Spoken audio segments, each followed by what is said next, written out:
നമസ്കാരം. 2025 current affairs സീരീസിൽ September മാസത്തിലെ കറണ്ട് അഫയേഴ്സ് ആണ് നമ്മൾ പഠിച്ചു വരുന്നത്. കഴിഞ്ഞ 2 ക്ലാസ്സുകളിലായിട്ട് കുറച്ച് കാര്യങ്ങൾ നമ്മൾ പഠിച്ചിട്ടുണ്ട്. അതിൻ്റെ തുടർച്ചയായിട്ടുള്ള ക്ലാസ്സാണ്.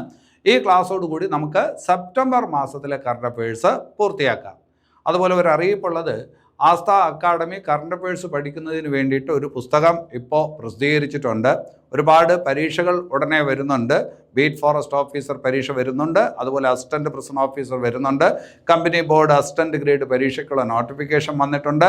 അപ്പോൾ അതുപോലെ ഒരുപാട് പരീക്ഷകൾക്കുള്ള നോട്ടിഫിക്കേഷൻ വരുന്നു. ഈ പരീക്ഷകൾക്കെല്ലാം കറണ്ട് അഫയേഴ്സിന് വലിയ പ്രാധാന്യമുണ്ട് എന്ന് നിങ്ങൾക്കറിയാം. പക്ഷേ കറണ്ട് അഫയേഴ്സ് പഠിക്കാൻ ശരിക്കുള്ള ഒരു പുസ്തകമില്ല എന്നുള്ളതാണ് സത്യം. എല്ലാം കൂടി കുത്തി നിറച്ച പുസ്തകങ്ങളാണ് പലപ്പോഴും കിട്ടുന്നത്. ഏതാണ് വേണ്ടത്, ഏതാണ് വേണ്ടാത്തത് എന്ന് തിരിച്ചറിയാൻ പോലും നമുക്ക് സാധിക്കുന്നില്ല. അപ്പോൾ അങ്ങനെ ഒരു സാഹചര്യത്തിൽ ഞാൻ എഴുതി തയ്യാറാക്കിയിട്ടുള്ള ഒരു പുസ്തകമാണ് 2023, 24, 25 വർഷത്തിലെ കറണ്ട് അഫയേഴ്സ് ഉൾക്കൊള്ളിച്ച ഒരു പുസ്തകമാണ്. 2023 എന്ന് പറഞ്ഞാൽ വളരെ കുറച്ച് കാര്യങ്ങളെ ഉണ്ടാവുള്ളൂ, അത്യാവശ്യം വേണ്ട കാര്യങ്ങളെ ഉണ്ടാവുള്ളൂ. അതിനേക്കാളും കുറച്ച് കൂടുതൽ കാര്യങ്ങൾ 2024 വരും. പക്ഷേ കൂടുതൽ പ്രാധാന്യം 2025 കൊടുത്തിരിക്കുന്നത്. അവിടെ നിന്നാണ് കൂടുതൽ ചോദ്യങ്ങൾ വരുന്നത്. അപ്പോൾ വളരെ ജുഡീഷ്യസ് ആയിട്ട് നന്നായിട്ട് പ്ലാൻ ചെയ്ത് തയ്യാറാക്കിയിട്ടുള്ള ഒരു പുസ്തകമാണ്. ആ പുസ്തകം വാങ്ങിച്ചിട്ടുള്ളവരുണ്ട്. അവരോട് ചോദിച്ചാൽ ഈ പുസ്തകത്തെക്കുറിച്ചുള്ള അഭിപ്രായം നിങ്ങൾക്ക് അറിയാനായിട്ട് പറ്റും. അപ്പോൾ ഈ പുസ്തകം നിങ്ങൾക്ക് ഇപ്പോൾ വാങ്ങിക്കാം. പുസ്തകത്തിന് 130 രൂപ മാത്രമേ വിലയുള്ളൂ. 192 പേജുകൾ ഉള്ള നല്ല ഒരു പുസ്തകമാണ്. ഞാൻ സ്ട്രോങ് ആയിട്ട് റെക്കമെൻഡ് ചെയ്യാണ്. പറ്റുമെങ്കിൽ ഈ പുസ്തകം എത്രയും പെട്ടെന്ന് വാങ്ങിക്കുക. വാങ്ങണമെന്നുണ്ടെങ്കിൽ ഈ നമ്പറിലോട്ട് വിളിക്കുക, അല്ലെങ്കിൽ വാട്സപ്പ് ചെയ്യുക. എന്നാലും നമുക്ക് ക്ലാസ്സിനകത്തോട്ട് വരാം. ഞാൻ അജിത് സുമേരു. ഏവർക്കും ആസ്ഥ അക്കാഡമിയിലേക്ക് സ്വാഗതം.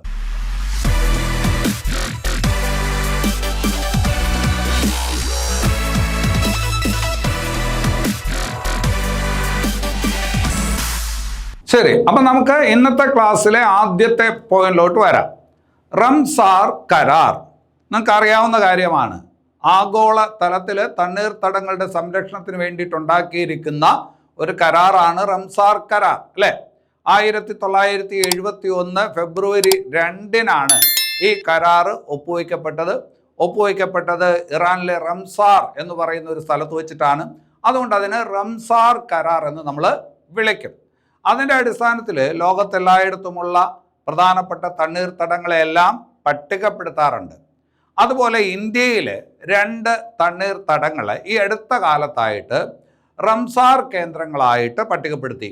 അപ്പോൾ 2025 സെപ്റ്റംബറിൽ ഇന്ത്യയിലെ ഏതെല്ലാം തണ്ണീർത്തടങ്ങളെയാണ് റംസാർ പട്ടികയിൽ ഉൾക്കൊള്ളിച്ചത് എന്ന് ചോദിച്ചാൽ അത് 2 തണ്ണീർത്തടങ്ങളാണ്. ഓർത്തു വയ്ക്കണം, ഗോകുൽ റിസർവോയർ, ഉദയ്പൂർ തടാകം. ഗോകുൽ റിസർവോയർ, ഉദയ്പൂർ തടാകം. അപ്പോൾ 2025 സെപ്റ്റംബറിൽ റംസാർ പട്ടികയിൽ ഉൾപ്പെടുത്തിയ ഇന്ത്യയിൽ നിന്നുള്ള 2 തണ്ണീർത്തടങ്ങളാണ് ഗോകുൽ റിസർവോയർ, ഉദയ്പൂർ തടാകം. ചോദ്യം എന്താണ്? ഇത് എവിടെയാണ്, ഏത് സംസ്ഥാനത്താണ് എന്ന് ചോദിച്ചാൽ തെറ്റാൻ സാധ്യതയുണ്ട്. ഉദയ്പൂർ എന്ന് പറയുന്നത് രാജസ്ഥാനിലൊരു സ്ഥലം, അങ്ങനെ ഒരു സ്ഥലമുണ്ട്, അല്ലേ? അപ്പൊ അതുകൊണ്ട് രാജസ്ഥാൻ എന്ന് എഴുതാനുള്ള സാധ്യതയുണ്ട്. അല്ല, ഇവിടെ ഉത്തരം ഏതാണ്? ബീഹാർ. അതുപോലെ ചോദിക്കാൻ കൊള്ളാവുന്ന ഒരു ചോദ്യമാണ്, 2025 സെപ്റ്റംബറിൽ ഉദ്ഘാടനം ചെയ്യപ്പെട്ട റോയൽ ഭൂട്ടാൻ ബുദ്ധ ക്ഷേത്രം. 2025 സെപ്റ്റംബറിൽ ഭൂട്ടാന്റെ പ്രധാനമന്ത്രി ഇന്ത്യ സന്ദർശിച്ച സമയത്ത് ഉദ്ഘാടനം ചെയ്യപ്പെട്ട ക്ഷേത്രമാണ് റോയൽ ഭൂട്ടാൻ ബുദ്ധ ക്ഷേത്രം. ഇത് എവിടെയാണ് എന്ന് ചോദിച്ചാൽ അതിൻ്റെ ഉത്തരവും ബീഹാർ എന്നാണ്. അപ്പോൾ റോയൽ ഭൂട്ടാൻ ബുദ്ധക്ഷേത്രം എവിടെയാണ്? അത് ബീഹാർ. ഇനി അതുപോലെ ഒരു പ്രധാനപ്പെട്ട പോയിന്റ് കൂടിയുണ്ട്, ശാരദാ ഭവാനി ക്ഷേത്രം. 35 വർഷങ്ങൾക്ക് ശേഷം ഈയിടെ വീണ്ടും തുറക്കപ്പെട്ട ഒരുപാട് വാർത്തയായ ഒരു ക്ഷേത്രമാണ്. ഇതെവിടെയാണ് എന്നുള്ളതാണ് ചോദ്യം. ഇത് ജമ്മു കാശ്മീരിലാണ്. 35 വർഷങ്ങൾക്ക് ശേഷം വീണ്ടും ഈയിടെ തുറക്കപ്പെട്ട ശാരദാ ഭവാനി ക്ഷേത്രം എവിടെയാണ് എന്ന് ചോദിച്ചാൽ ജമ്മു കാശ്മീർ. ഇനി അത് കഴിഞ്ഞിട്ട് വേറൊരു ഭാഗത്തോട്ട് വരാം. നമ്മൾ നേരത്തെ പഠിച്ചിട്ടുള്ള കാര്യമാണ് Asian king vulture. Asian king vulture അതായത് ഇന്ത്യൻ കഴുകൻ, അല്ലെ? Asian king vulture conservation and breeding centre ആദ്യമായിട്ട് ഇന്ത്യയിൽ ആരംഭിച്ചത് എവിടെയാണ് എന്ന് നമ്മൾ പഠിച്ചിട്ടുണ്ട്. ഉത്തർപ്രദേശിലാണ്. അതായത് ഏഷ്യൻ കഴുകന്മാരുടെ ബ്രീഡിംഗ് ആൻഡ് കൺസർവേഷൻ സെന്റർ ഇന്ത്യയിൽ ആദ്യമായിട്ട് ആരംഭിച്ചത് എവിടെയെന്ന് പഠിച്ചു. എവിടെയാണ്? ഉത്തർപ്രദേശിലാണ്. ഏഷ്യൻ കഴുകൻ വളരെയധികം വംശനാശ ഭീഷണി നേരിട്ടുകൊണ്ടിരിക്കുന്ന ഒരു പക്ഷിയാണ്. വംശനാശ ഭീഷണിയുടെ തലം എന്ന് പറയുന്നത് ക്രിട്ടിക്കലി എൻഡാഞ്ചേർഡ് എന്ന് പറയുന്ന വിഭാഗത്തിൽ വരുന്ന IUCNന്റെ ചുവന്ന വിവരങ്ങളുടെ പുസ്തകം, ആ പുസ്തകത്തിൽ പട്ടികപ്പെടുത്തിയിരിക്കുന്നത് ഏഷ്യൻ കഴുകൻ എന്ന് പറയുന്നത് ക്രിട്ടിക്കലി എൻഡാഞ്ചേർഡ് എന്ന് പറയുന്ന വിഭാഗത്തിൽ വരുന്ന ഒരു പക്ഷി ഇനമാണ് അല്ലെ. അപ്പൊ ആ പക്ഷി ഇനത്തിന് വേണ്ടിയിട്ട് ഒരു ബ്രീഡിംഗ് സെന്റർ, കൺസർവേഷൻ സെന്റർ തുടങ്ങിയത് ഇന്ത്യയിൽ ആദ്യമായിട്ട് എവിടെയാണെന്ന് നമ്മൾ പഠിച്ചിട്ടുണ്ട്. അതെവിടെയാണ്? ഉത്തർപ്രദേശിലാണ്. ഇവിടെ ഇപ്പോൾ പറഞ്ഞത് അതല്ല, വൾച്ചർ കൺസർവേഷൻ പോർട്ടൽ. ഇതൊരു വെബ് പോർട്ടലാണ്. ഇന്ത്യയിൽ ആദ്യമായിട്ട് കഴുകന്മാർക്ക് വേണ്ടിയിട്ട്, കഴുകൻ എന്ന് പറയുന്ന ആ പക്ഷിക്ക് വേണ്ടിയിട്ട് ഒരു കൺസർവേഷൻ പോർട്ടൽ ആരംഭിച്ച സംസ്ഥാനം. മറ്റത് കൺസർവേഷൻ ആൻഡ് ബ്രീഡിംഗ് സെന്റർ ആണ്, അതാണ് ഉത്തർപ്രദേശ്. ഇത് അതല്ല, ഇവിടെ ഇന്ത്യയിൽ ആദ്യമായിട്ട് ഏഷ്യൻ കഴുകന്മാർക്ക് വേണ്ടിയിട്ടുള്ള ഒരു കൺസർവേഷൻ വെബ് പോർട്ടൽ ആരംഭിച്ച സംസ്ഥാനം ഏതെന്നാണ് ചോദ്യം. അങ്ങനെ ചോദിച്ചാൽ അതിൻ്റെ ഉത്തരം ആസാമാണ്. ഏതാണ്? ആസാം. ശ്രദ്ധിച്ച് വയ്ക്കണം. ഇനി അതുപോലെ ആസാമിൻ്റെ കാര്യം പറയുമ്പോൾ ഒരു പേര് നിങ്ങൾ ശ്രദ്ധിക്കണം. 2025 സെപ്റ്റംബറിൽ മരണപ്പെട്ട ഒരു പാട്ടുകാരനുണ്ട്, ആസാംകാരനായിട്ടുള്ള ഒരു പാട്ടുകാരൻ. അദ്ദേഹത്തിൻ്റെ മരണവും അദ്ദേഹത്തിൻ്റെ ശവസംസ്കാരവും ഒക്കെ വാർത്തകളിൽ നിറഞ്ഞു നിന്നതാണ്. അദ്ദേഹത്തിൻ്റെ പേരാണ് സുബീൻ ഗാർഗ്. സുബീൻ ഗാർഗ്. അപ്പോൾ 2025 സെപ്റ്റംബറിൽ മരണപ്പെട്ട സുബീൻ ഗാർഗ് ഏത് സംസ്ഥാനത്തിലെ പ്രസിദ്ധ പാട്ടുകാരനാണ്, ഗായകനാണ് എന്ന് ചോദിച്ചാൽ അദ്ദേഹം ആസാംകാരനാണ് എന്ന് ഓർക്കുക. അവിടെ വേറൊരു കാര്യം കൂടി, ആസാമിൽ നിന്നുള്ള ഒരു ഗായകനാണെന്ന് നിങ്ങൾക്ക് അറിയാം. ആരാണ്? ഭൂപൻ ഹസാരിക. ബ്രഹ്മപുത്രയുടെ പാട്ടുകാരൻ എന്നറിയപ്പെടുന്നത് ആരാണ്? ഭൂപൻ ഹസാരികയാണ്. ആ ഭൂപൻ ഹസാരികയുടെ 100ാം ജന്മവാർഷികം കൂടിയാണ് 2025 എന്നുകൂടി ഓർത്തു വയ്ക്കുക. ഇവിടെ ഇപ്പോൾ പറഞ്ഞ കാര്യം എന്താണ്? 2025 സെപ്റ്റംബറിൽ മരണപ്പെട്ട വളരെ ചെറുപ്പക്കാരനായിട്ടുള്ള ആസാമീസ് പാട്ടുകാരനായിരുന്നു ആര്? സുബീൻ ഗാർഗ്. ശ്രദ്ധിച്ചു വെക്കണം, പരീക്ഷയ്ക്ക് ചോദിക്കാനുള്ള സാധ്യത വളരെ കൂടുതലാണ്. അത്രയ്ക്ക് വാർത്തകളിൽ നിറഞ്ഞു നിന്ന ഒരു സംഭവമാണ്, ഒരു അപകട മരണമായിരുന്നു. അപ്പൊ അത് ചോദിക്കാൻ സാധ്യത കൂടുതലാണ്. ഇനി അത് കഴിഞ്ഞിട്ട് പരീക്ഷയ്ക്ക് ചോദിക്കാൻ കൊള്ളാവുന്ന ഒരു ചോദ്യമാണ് പല്ലാസ് കാട്ടുപൂച്ച. പല്ലാസ് കാട്ടുപൂച്ച പൂച്ച ഇനങ്ങളിൽ വളരെ പഴക്കമുള്ള ഒരു പൂച്ച ഇനമാണ് പല്ലാസ് എന്ന് പറയുന്ന കാട്ടുപൂച്ച. ഹിമാലയൻ മേഖലകളിൽ മാത്രം കണ്ടുവരുന്ന ഒരു കാട്ടുപൂച്ചയാണ് പല്ലാസ് കാട്ടുപൂച്ച. വളരെ കാലങ്ങൾക്ക് ശേഷമാണ് വീണ്ടും പല്ലാസ് കാട്ടുപൂച്ചയെ ഈ അടുത്ത കാലത്ത് കണ്ടെത്തിയത്. അപ്പോൾ വളരെ കാലങ്ങൾക്ക് ശേഷം ഹിമാലയൻ മേഖലയിൽ മാത്രം കണ്ടുവരുന്ന പല്ലാസ് എന്ന് പറയുന്ന വളരെ പഴക്കമുള്ള കാട്ടുപൂച്ച ഇനത്തെ ഈ അടുത്ത കാലത്ത് കണ്ടെത്തിയത് ഏത് സംസ്ഥാനത്താണ് എന്ന് ചോദിക്കും. അങ്ങനെ ചോദിച്ചാൽ പല്ലാസ് കാട്ടുപൂച്ചയെ കണ്ടെത്തിയത് അരുണാചൽ പ്രദേശിലാണ്. എവിടെയാണ്? അരുണാചൽ പ്രദേശ്. ശ്രദ്ധിച്ചു വെക്കണം, പല്ലാസ് കാട്ടുപൂച്ച ചോദിക്കാൻ കൊള്ളാവുന്ന നല്ലൊരു ചോദ്യമാണ്. ഇനി അത് കഴിഞ്ഞിട്ട് ഇന്ത്യയിലെ ഏറ്റവും കുറഞ്ഞ ശിശുമരണ നിരക്കുള്ള സംസ്ഥാനം, അതിൻ്റെ ഉത്തരം പറയുന്നതിന് മുമ്പ് ഒരു കാര്യം പറയാം. കേരളമല്ല. ഇങ്ങനെ ചോദിച്ചാൽ ചോയ്സിനകത്ത് കേരളം കൊടുത്തിരിക്കും. ഈ അടുത്ത കാലത്ത് വന്ന ഒരു റിപ്പോർട്ടാണ്. ആ റിപ്പോർട്ട് അനുസരിച്ചുള്ള ഒരു ഫാക്റ്റാണ് പറഞ്ഞത്. ഇന്ത്യയിൽ നിലവിൽ ഏറ്റവും കുറഞ്ഞ ശിശുമരണ നിരക്ക് വളരെ കുറവുള്ള സംസ്ഥാനം ഏതാണ് എന്ന് ചോദിച്ചാൽ അത് മണിപ്പൂരാണ് എന്ന് ഓർത്ത് വയ്ക്കുക. കേരളം എന്ന് എഴുതി തെറ്റിക്കരുത്. ഇനി അത് കഴിഞ്ഞിട്ട് വേറൊരു ഭാഗത്തോട്ട് വരാം. ഭീമാ സുഗം എന്ന് പറയുന്നത് ഒരു വെബ് പോർട്ടലാണ്. Insurance regulatory authority of India. ആ സ്ഥാപനത്തിന്റെ ഉദ്ദേശം എന്താണ്? ഇന്ത്യയിലെ ഈ പറഞ്ഞ ഇൻഷുറൻസ് കമ്പനികളുടെ പ്രവർത്തനം നിയന്ത്രിക്കുന്നതിന് വേണ്ടിയിട്ടുള്ള ഒരു അപ്പെക്സ് ബോഡിയാണ് insurance regulatory authority of India. ആ insurance regulatory authority of India ഈ അടുത്ത കാലത്ത് ഒരു വെബ് പോർട്ടൽ ആരംഭിച്ചു. ആ വെബ് പോർട്ടലിന്റെ പേരാണ് ഭീമാ സുഗം. ഇതിന്റെ പ്രത്യേകത എന്താണ്? എല്ലാ കമ്പനികളുടെയും ഇൻഷുറൻസ് പോളിസികൾ നമുക്ക് ഈ വെബ് പോർട്ടലിൽ നിന്ന് വാങ്ങാനായിട്ട് പറ്റും.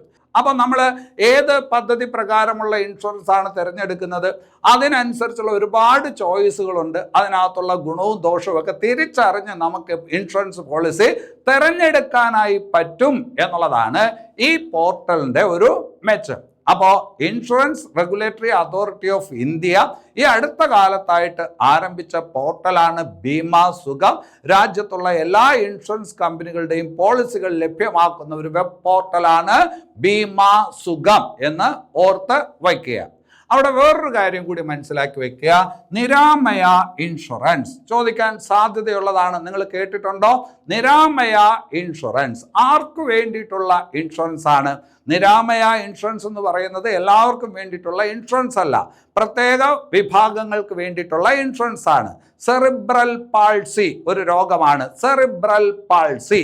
അതുപോലെ തന്നെ ഓട്ടിസം, അതുപോലെ തന്നെ ബുദ്ധിവൈകല്യം എന്നിവ ഉള്ള ആൾക്കാർക്ക് സെറിബ്രൽ പാൾസി, ഓട്ടിസം, അതുപോലെ തന്നെ ബുദ്ധിവൈകല്യം എന്നിവ കൊണ്ട് വിഷമിക്കുന്ന ആൾക്കാർക്ക് വേണ്ടിയിട്ടുള്ള പ്രത്യേക ഇൻഷുറൻസ് പദ്ധതിയാണ് നിരാമയ ഇൻഷുറൻസ്.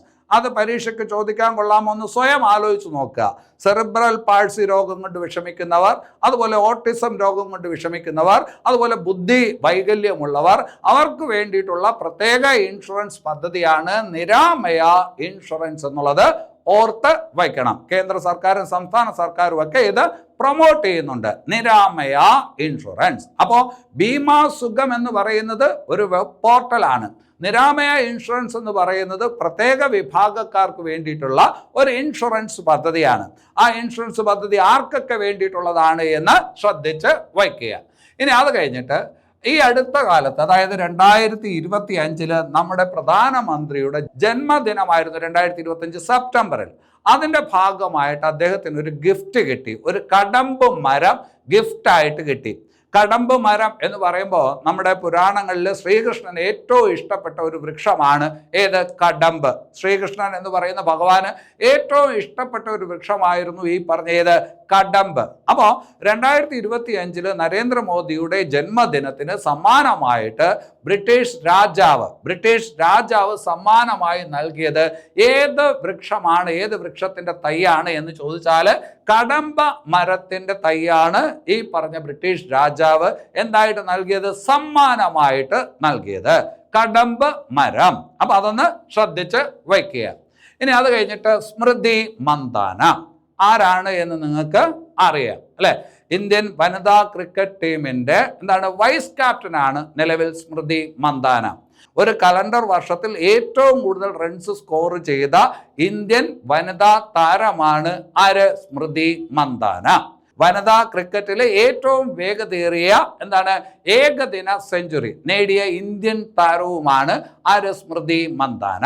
50 പന്തുകളിൽ നിന്ന് അവര് എന്ത് ചെയ്തു? 100 റൺസ് സ്കോർ ചെയ്തു. ലോകത്ത് 45 പന്തിൽ നിന്ന് 100 റൺസ് എടുത്ത ആള് വേറെയുണ്ട്. പക്ഷേ ഈ പറഞ്ഞ ഇന്ത്യൻ താരങ്ങളിൽ ഏറ്റവും വേഗതയേറിയ ഏകദിന സെഞ്ചുറി നേടിയേക്കുന്നത് ആരെന്ന് ചോദിച്ചാൽ സ്മൃതി മന്ദാനയാണ്. അതുപോലെ തന്നെ ഏറ്റവും കൂടുതൽ സെഞ്ചുറികൾ നേടിയിരിക്കുന്ന ഇന്ത്യൻ വനിതാ ക്രിക്കറ്റ് താരം ആരെന്ന് ചോദിച്ചാലും സ്മൃതി മന്ദാനയാണ്. 17 സെഞ്ചുറികൾ അവർ നേടിയിട്ടുണ്ട്. അപ്പൊ അതൊന്ന് ഓർത്തു വെക്കുക. സ്മൃതി മന്ദാനയുടെ കാര്യം ചോദിക്കാൻ സാധ്യതയുണ്ട്. ഇനി അത് കഴിഞ്ഞിട്ട് 2025 പുരുഷ ഏഷ്യ കപ്പ് ക്രിക്കറ്റ് കിരീടം നേടിയത് ഏത് ടീമാണ് അല്ലെ? 2025 പുരുഷ ഏഷ്യ കപ്പ് ക്രിക്കറ്റ് കിരീടം നേടിയത് ഏത് ടീമാണ്? നിങ്ങൾക്ക് അറിയാവുന്ന കാര്യമാണ്. പാകിസ്ഥാനുമായിട്ടാണ് ആ കളികളെല്ലാം നടന്നത്. 3 കളികളിൽ നമ്മൾ പാകിസ്ഥാനുമായിട്ട് മത്സരിച്ചു. ഫൈനലിലും നമ്മൾ പാകിസ്ഥാനുമായിട്ട് മത്സരിച്ചു അല്ലെ? മൂന്നാമത് പാകിസ്ഥാനുമായിട്ട് ഫൈനലിൽ മത്സരിച്ചു. നമ്മൾ പാകിസ്ഥാനെ പരാജയപ്പെടുത്തി. Indian team Asia cup cricket കിരീടം നേടി. അപ്പൊ 2025 പുരുഷ ഏഷ്യ കപ്പ് ക്രിക്കറ്റ് കിരീടം നേടിയ ടീം ഏതെന്ന് ചോദിച്ചാൽ ഇന്ത്യൻ ടീമാണ്. പാകിസ്ഥാനെയാണ് നമ്മൾ ഫൈനലിൽ പരാജയപ്പെടുത്തിയത്. ആ മത്സരം നടന്നത് എവിടെ എന്നുള്ളതും ചോദിക്കാൻ സാധ്യതയുണ്ട്. 2025 പുരുഷ ഏഷ്യ കപ്പ് ക്രിക്കറ്റ് മത്സരങ്ങൾ നടന്നത് ഏത് രാജ്യത്താണ് എന്ന് ചോദിച്ചാൽ UAE-യിലാണ്. എവിടെയാണ്? UAE. അപ്പൊ അത് ശ്രദ്ധിച്ച് വയ്ക്കണം. ഇനി അതുപോലെ 2025 പുരുഷ ഏഷ്യ കപ്പ് ഹോക്കി കിരീടം നേടിയത് ഏത് രാജ്യമാണ്? 2025 പുരുഷ ഏഷ്യ കപ്പ് ഹോക്കി കിരീടം നേടിയ രാജ്യം ഏതെന്ന് ചോദിച്ചാലും ഇന്ത്യയാണ്. അപ്പോൾ 2025 പുരുഷ ഏഷ്യ കപ്പ് ക്രിക്കറ്റ് കിരീടം, 2025 പുരുഷ ഏഷ്യ കപ്പ് ഹോക്കി കിരീടം നേടിയത് ഏത് ടീമാണ്? ഇന്ത്യൻ ടീമാണ് എന്ന് ഓർക്കുക. ഇവിടെ ഈ പറഞ്ഞ ഹോക്കി കിരീടം ഇന്ത്യൻ ടീം നേടിയത് സൗത്ത് കൊറിയയെ പരാജയപ്പെടുത്തിയിട്ടാണ്. അവിടെ ഒരു കാര്യം കൂടി മനസ്സിലാക്കി വെക്കണം. 2025 പുരുഷ ഏഷ്യ കപ്പ് ഹോക്കി കിരീടം, ആ പറഞ്ഞ മത്സരങ്ങൾ അത് നടന്നത് എവിടെ വെച്ചാണ് എന്ന് ചോദിച്ചാൽ അത് ഇന്ത്യയിൽ വെച്ചിട്ടാണ്. 2025 പുരുഷ ഏഷ്യ കപ്പ് ഹോക്കി മത്സരങ്ങൾക്ക് വേദിയായത് ഇന്ത്യയാണ്. ഇന്ത്യയിൽ ബീഹാറിൽ വെച്ചിട്ടാണ് മത്സരങ്ങളെല്ലാം നടന്നത്. അതേസമയം ക്രിക്കറ്റ് മത്സരം നടന്നത് എവിടെ വെച്ചിട്ടാണ്? UAE വെച്ചിട്ടാണ്. ഏഷ്യ കപ്പ് ക്രിക്കറ്റ് അത് നടന്നത് UAE വെച്ചിട്ടാണ്.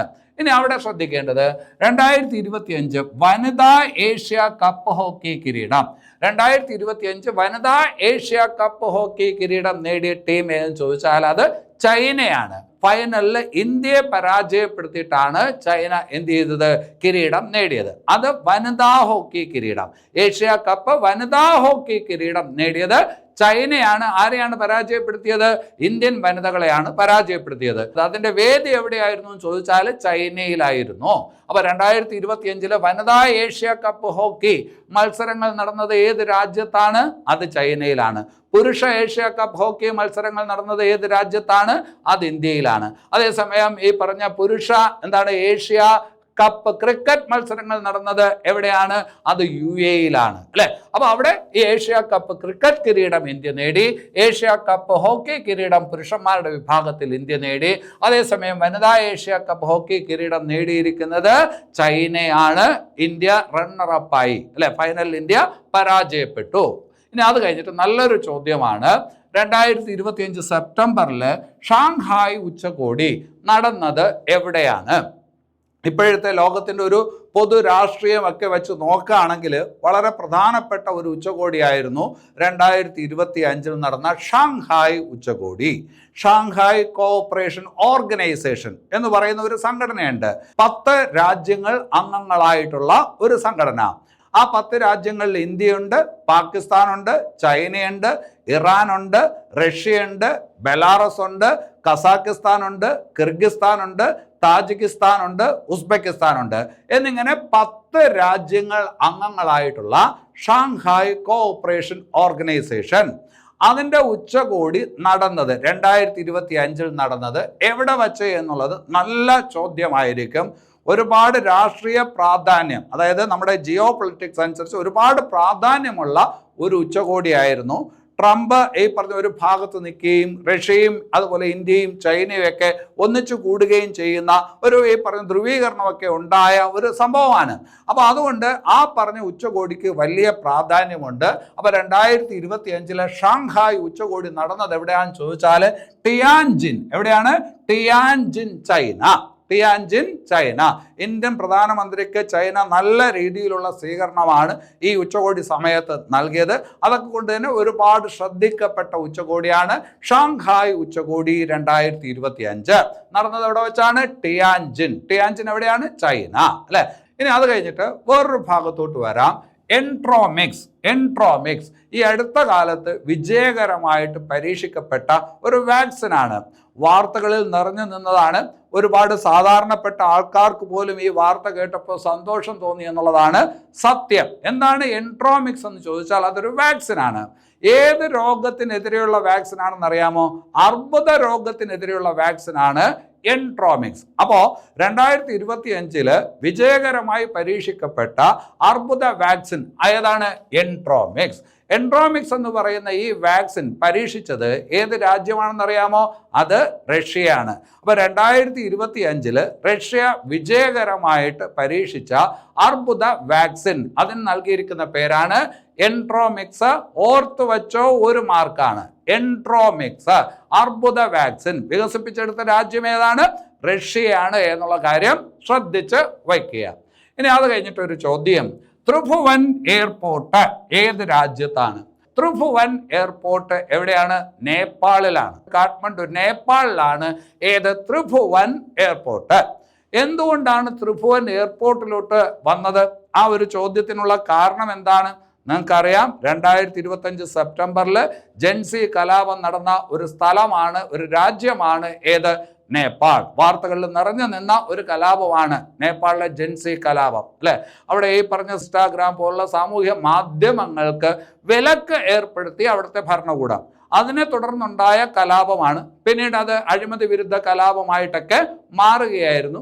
അതിൻ്റെ അടിസ്ഥാനത്തിൽ നേപ്പാളിലെ ഈ പറഞ്ഞ നേപ്പാളിലെ പ്രധാനമന്ത്രി KP ശർമ്മ ഒലി എന്ന് പറയുന്നയാൾക്ക് രാജിവെക്കേണ്ടതായിട്ടൊക്കെ വന്നു. അങ്ങനെ വളരെയധികം ശ്രദ്ധ നേടിയ ഒരു ജൻസി കലാപമാണ് നേപ്പാളിൽ നടന്നത് 2025 സെപ്റ്റംബർ മാസത്തിൽ.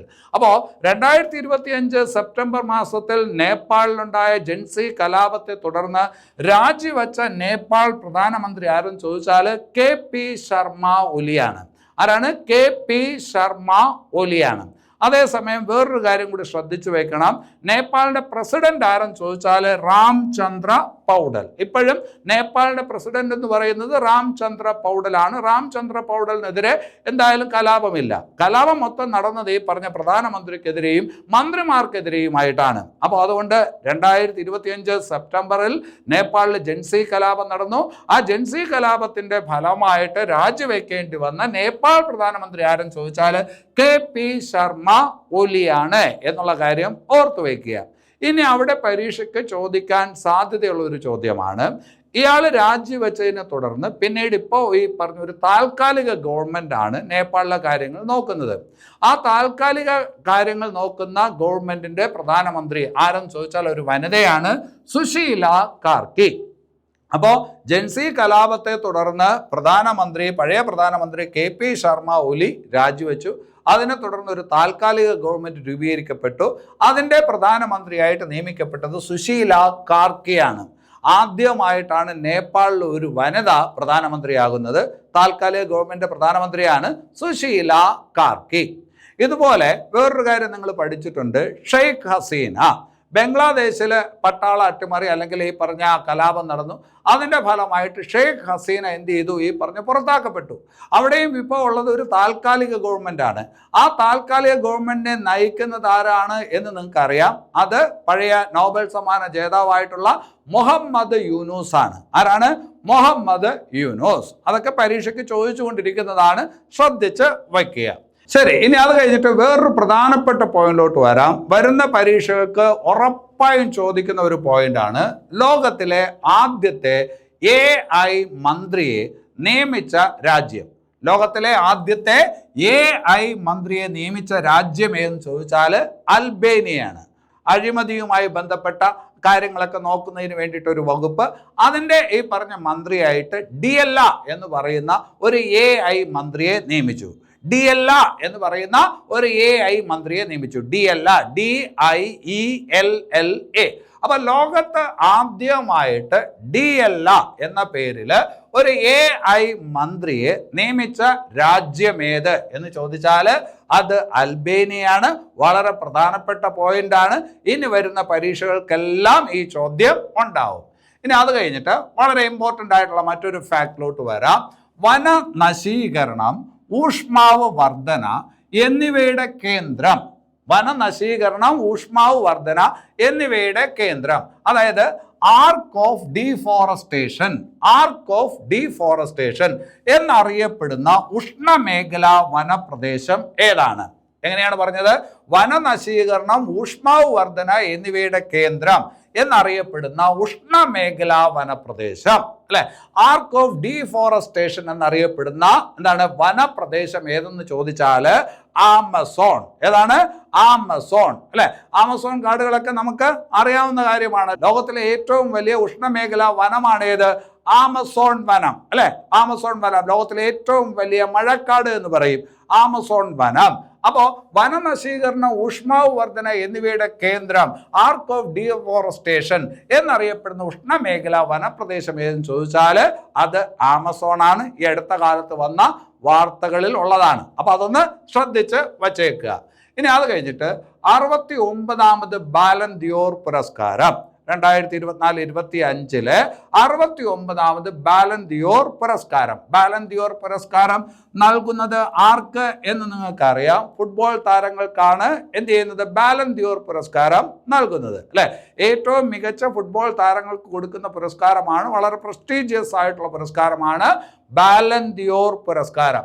69ാമത് ബാലൻ ദിയോർ പുരസ്കാരം 2024-25 നേടിയത് ആര് എന്ന് ചോദിച്ചാൽ, പുരുഷ താരം ആരെന്ന് ചോദിച്ചാൽ ഉസ്മാൻ ഡെംബാലെ. ഉസ്മാൻ ഡെംബാലെ ഒരു ഈ പറഞ്ഞ ഫ്രാൻസിലെ കളിക്കാരനാണ്. ആര്? ഉസ്മാൻ ഡെംബാലെ. ശ്രദ്ധിച്ചു വെക്കണം, ചോദിക്കാൻ കൊള്ളാവുന്ന ചോദ്യമാണ്. 69ാമത് ബാലൻ ദിയോർ പുരസ്കാരം നേടിയ പുരുഷ താരം, പുരുഷ ഫുട്ബോളർ ആരെ എന്ന് ചോദിച്ചാൽ ഉസ്മാൻ ഡെംബാലെയാണ്. അതേസമയം 69ാമത് ബാലൻ ദിയോർ പുരസ്കാരം നേടിയ വനിതാ ഫുട്ബോൾ താരം, അത് ചോദിക്കാനുള്ള സാധ്യതയും കൂടുതലാണ്. വനിതാ ഫുട്ബോൾ താരം ആരെന്ന് ചോദിച്ചാൽ ഐറ്റാന ബോൺമറ്റി. ഐറ്റാന ബോൺമറ്റി സ്പാനിഷ് ഫുട്ബോൾ താരമാണ്, സ്പാനിഷുകാരിയാണ് ഐറ്റാന ബോൺമറ്റി. ഇത് തുടർച്ചയായിട്ട് അവരുടെ 3ാമത്തെ കിരീടമാണ്. തുടർച്ചയായിട്ട് അവരുടെ ഈ പറഞ്ഞ 3ാമത്തെ ബാലൻ ദിയോർ പുരസ്കാരമാണ്. മെസ്സിയൊക്കെയാണ് അതുപോലെ ഈ പറഞ്ഞ തുടർച്ചയായിട്ട് 3 തവണ വാങ്ങിച്ചിട്ടുള്ളത്. അതുപോലെ ഈ പറഞ്ഞ തുടർച്ചയായിട്ട് 3ാമത് ബാലൻ ദിയോർ പുരസ്കാരം നേടുന്ന ആദ്യത്തെ വനിതയും ഈ പറഞ്ഞ ഏക വനിതയും അവരാണ്. ആരാണ്? ഐറ്റാന ബോൺമറ്റി അല്ലെ. അത് സ്പെയിൻകാരിയാണ്, ഓർത്തു വയ്ക്കണം. അപ്പൊ 69ാമത് ബാലൻ ദിയോർ പുരസ്കാരം പുരുഷ താരം, പുരുഷ ഫുട്ബോൾ താരം ഉസ്മാൻ ഡെംബാലെ. അതേസമയം വനിതാ ഫുട്ബോൾ താരം ഐറ്റാന ബോൺമറ്റി അല്ലെ. സ്പാനിഷ് വനിതാ ടീമിന്റെ ഫുട്ബോൾ ടീമിന്റെ ഈ പറഞ്ഞ ക്യാപ്റ്റനാണ് ഐറ്റാന ബോൺമറ്റി. ശരി, ഇനി അത് കഴിഞ്ഞിട്ട് ആരാണ് ഷെല്ലി ആൻ ഫ്രേസർ? അറിയാമോ? ആരാണ് ഉസൈൻ ബോൾട്ട് എന്ന് ചോദിച്ചാൽ നിങ്ങൾക്ക് അറിയാം. അത് ഈ പറഞ്ഞ ട്രാക്ക് ആൻഡ് ഫീൽഡ് അത്ലറ്റാണ്. ഉസൈൻ ബോൾട്ട് എന്ന് പറയുന്നത് ഒരു ട്രാക്ക് ആൻഡ് ഫീൽഡ് അത്ലറ്റാണ്, നിങ്ങൾക്ക് അറിയാം. അയാൾ ജമൈക്കക്കാരനാണെന്നറിയാം. അയാൾ ഇപ്പോൾ ഈ പറഞ്ഞ ആ ഫീൽഡിൽ നിന്ന് വിരമിച്ചു എന്നുള്ളത് അറിയാം അല്ലെ. അതുപോലെ ജമൈക്കക്കാരിയായിട്ടുള്ള ഒരു ട്രാക്ക് ആൻഡ് ഫീൽഡ് അത്ലറ്റാണ് ഷെല്ലി ആൻ ഫ്രേസർ. ജമൈക്കക്കാരി അത്ലറ്റാണ് ആര്? Shelly Ann Fraser. ഒളിമ്പിക്സ് ഉൾപ്പെടെയുള്ള ഈ പറഞ്ഞ വിഭാഗത്തിൽ ഒരുപാട് മികച്ച പ്രകടനം കാഴ്ചവെച്ച ജമൈക്കയുടെ എക്കാലത്തെയും മികച്ച ട്രാക്ക് ആൻഡ് ഫീൽഡ് വനിതാ താരമാണ്, വനിതാ അത്ലറ്റാണ് ഷെല്ലി ആൻ ഫ്രേസർ. എങ്ങനെയാണ് ഇവര് വാർത്തകളിൽ വന്നത്? ഇവർ ആ ട്രാക്ക് ആൻഡ് ഫീൽഡ് മത്സരങ്ങളിൽ നിന്ന് വിരമിച്ചു. അപ്പോൾ 2025 ട്രാക്ക് ആൻഡ് ഫീൽഡ് മത്സര വിഭാഗത്തിൽ നിന്ന് വിരമിച്ച ജമൈക്കയുടെ എക്കാലത്തെയും മികച്ച വനിതാ അത്ലറ്റ് ആര് എന്ന് ചോദിച്ചാൽ ഷെല്ലി ആൻ ഫ്രേസർ ആണ്. അപ്പോൾ നമ്മൾ 2025 സെപ്റ്റംബർ മാസത്തിലെ വളരെ ഇമ്പോർട്ടൻ്റ് ആയിട്ടുള്ള കറണ്ട് അഫയേഴ്സ് ആണ് നോക്കിയത്. 3 ക്ലാസ്സുകളിലായിട്ട് കുറച്ചധികം കാര്യങ്ങൾ പഠിച്ചിട്ടുണ്ട്. ഏറ്റവും പ്രധാനപ്പെട്ട കാര്യങ്ങൾ മാത്രമേ ക്ലാസ്സിനകത്ത് പറയാറുള്ളൂ. അല്ലാത്തതെല്ലാം നോട്ട്സിനകത്ത് ഉൾക്കൊള്ളിക്കുന്ന രീതിയാണ് നമുക്കുള്ളത്. ഇവിടെ ഇപ്പോൾ നോട്ട്സിന് വേണ്ടിയിട്ട് നിങ്ങൾ കിടന്ന് പരക്കം പായേണ്ട കാര്യമില്ല. നോട്ട്സ് ഇത് കൃത്യമായിട്ടൊരു പുസ്തകം നമ്മൾ പ്രസിദ്ധീകരിച്ചിട്ടുണ്ട് എന്ന് നിങ്ങളുടെ അടുത്ത് പറഞ്ഞിട്ടുണ്ട്. ആസ്ഥ അക്കാഡമി 2023-24-25 ഏറ്റവും ഇമ്പോർട്ടൻ്റ് ആയിട്ടുള്ള കറണ്ട് അഫയേഴ്സ് മാത്രം ഉൾക്കൊള്ളിച്ചുകൊണ്ട് ഒറ്റ അടിക്കിരുന്ന് വായിച്ച് പഠിക്കാൻ പറ്റുന്ന വിധത്തിൽ ഒരു പുസ്തകം തയ്യാറാക്കിയിട്ടുണ്ട്. ആ പുസ്തകം നിങ്ങളെ പരിചയപ്പെടുത്തിയിട്ടുണ്ട്. ആ പുസ്തകം ഇപ്പോൾ നിങ്ങൾക്ക് വാങ്ങാവുന്നതാണ്. പുസ്തകത്തിന് 192 പേജുകൾ മാത്രമേ ഉള്ളൂ. 130 രൂപയ്ക്ക് ആ പുസ്തകം നിങ്ങൾക്ക് വാങ്ങിക്കാം. 130 രൂപ മാത്രമേ വിലയുള്ളൂ. 192 പേജ് A5 സൈസ്. ഏറ്റവും മികച്ച പുസ്തകമാണ്, വായിച്ച് പഠിക്കാൻ പറ്റുന്ന പുസ്തകമാണ്. ഈ പുസ്തകത്തിനകത്തുള്ള കാര്യങ്ങളെല്ലാം എഴുതിയേക്കുന്നത് ഞാനാണ്, വേറെ ആരെയും കൊണ്ട് എഴുതിയേക്കുന്ന പുസ്തകമല്ല, ഞാൻ എഴുതി തയ്യാറാക്കിയ പുസ്തകമാണ്. നിങ്ങൾക്കിപ്പോൾ വാങ്ങിക്കാം. 130 രൂപയാണ് അതിൻ്റെ വില. അങ്ങനെ വേണമെന്നുണ്ടെങ്കിൽ ഇതാ ഈ പറഞ്ഞ നമ്പറിലോട്ട് വിളിക്കുക. ഇത്തിരി തിരക്കുള്ള നമ്പറാണ്. ഒരു പക്ഷേ വിളിച്ചാൽ കിട്ടിയില്ലെങ്കിൽ എന്ത് ചെയ്യുക? വാട്സപ്പ് ചെയ്യുക. എന്തായാലും ഈ സെപ്റ്റംബർ മാസത്തിലെ കറണ്ട് അഫയേഴ്സ് നമ്മൾ പൂർത്തിയാക്കി. ഇനി നമുക്ക് ഒക്ടോബർ മാസത്തിലോട്ട് വരാം.